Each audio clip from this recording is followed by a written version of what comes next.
This is called Nate and Cindy. Prologue. Tell the story, a love story. Tinder touched the lovers proper as spring, but death was the ending of it. For loving, oh, for weeping in secret and longing, when the fat red sun lumbered to rest, for the caring and the dreaming, standing with his hoe in the weedy corn, for that, death. Because he whispered to her the common secrets of an honest heart, death. Because his finger traced words he could not write upon her cheek, death. Death for caring, hoping, death for the dance of love, the dance in the noose. For this reason that she was white, he was black. There was an old beech tree that grew beside a spring. Flints in the black earth said Indians had hunted there, passed ghosts there, searching for a land not to be taken away. Two grown men could not join arms round the trunk of that old tree. Cindy Hallmark came for water there and sat upon the roots because her mother's kitchen was so hot. And the water curled cool around her feet, and the water sang cool. The wind was cool in the beech leaves, and she slept, and she woke, and there was Nate looking at her.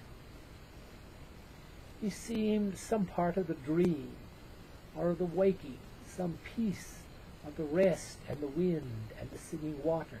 Nate, black, stripped to the waist, muscular and harmless as the smooth corded beech bark. Nate, in his eyes, something of the fallen fledgling. Nate found her dreaming, and beginning to dream himself, found his death. Hello, I'm Nate. Who's working over there? Mighty hot.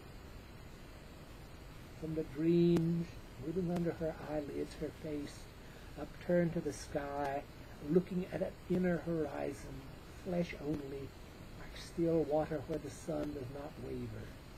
This is what Nate saw. Waking from no dream she could remember, she found in a stripling lad the joy of the world.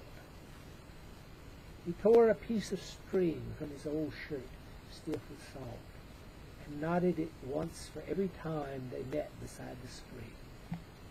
The second time was nearly unplanned. Miss Cindy, I seed you here before.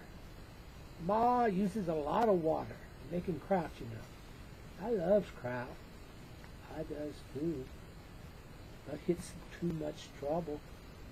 See you tomorrow, I reckon. Small talks with pounding hearts. In the same place they met again, said again, such silly things. Many the knots in Nate's blue string, hours the talks looking into the sun that bounced in the water. Did flesh ever act out the mixing of the heart? Danced your bodies into one knot? Mean to ask what life for them flowed quiet as the water, quiet as the moon through a web of stars. Cindy had a sister, a child, like the Cherokee rose, wild and thorny, gadding on fences. She spied and brought home word. Cindy's boyfriend's a nigger. Ain't so, said Cindy. But her nerves told other things. Her father read her fears as, probing, he came near and nearer. He shouted, she wept. He guessed and hit her. There was blood. She told all. Meeting place, time, death. There was nothing but pain, and worse than pain, his anger like white sheets of lightning. Mercy of her mother weeping, mercy of cold silence, one cold thought.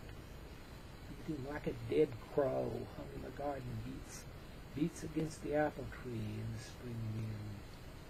Life will not be very long. Landrum Hallmark prayed to Christ all night for what to do.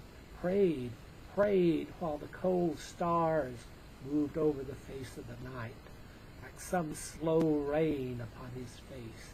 He prayed to God who hung on a tree because his girl had ruined him, because she'd played worse than whore, because he'd slept with his wife before they said the words. This came on him, God of vengeance, anger, who pays with hell all apples stolen. He will strengthen that failing, that falling, fumbling in the dark to more than dark, so long ago. Forgive with death. Landrum's lusting that brought down shame on his house. Forgive, Lord Christ, who hung on tree, sin's warning to all who steal. Forgive with death. He was a mild man, Landrum. When the dawn came and the cock crew, he decided to call another dog to do his killing for him. A mild man. He kissed the bruises he'd left on Cindy, cold, trembling, dry from weeping, dry to the soul as a mummy. Darling, was all he said, leaving his next word, killed a man, loving his child. He spoke to Green McCoy, who had ridden with Forrest, and thought he'd live no day so fine as Fort Pillow, when he denied that slaves could make soldiers by shooting them like fish in a barrel. Rape was the word that undid his shame. Rape was the bait he threw to his dog, and it burned like lightning in his eyes. One pure girl defiled, a death would answer it. When the leaves are new and perfect, the Cherokee roses bloom in May, the daisies and the iris by the water that prattles over the gray roots.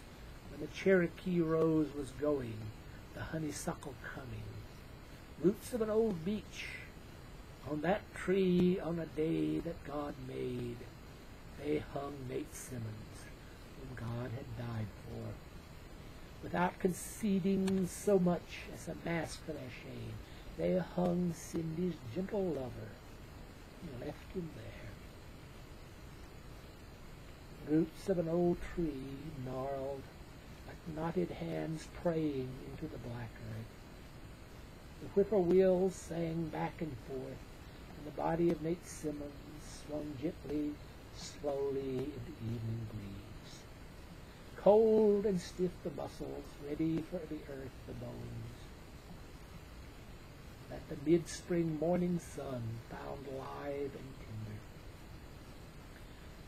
Fresh like the flowers in the fields and the grass, heart rising up and dancing full of bird song, sunlight in Cindy, death and hate, fruits of an old tree, ghosts of Indians hunt the long hunt, dark feet move, silent among the leaves, stirring no gillyflower. Adam from that garden, father of all, when shall all the offspring of the earth possess that they are? Not that we humans are so unredeemed. Someone came and gouged deep in the gray beech bark one simple word.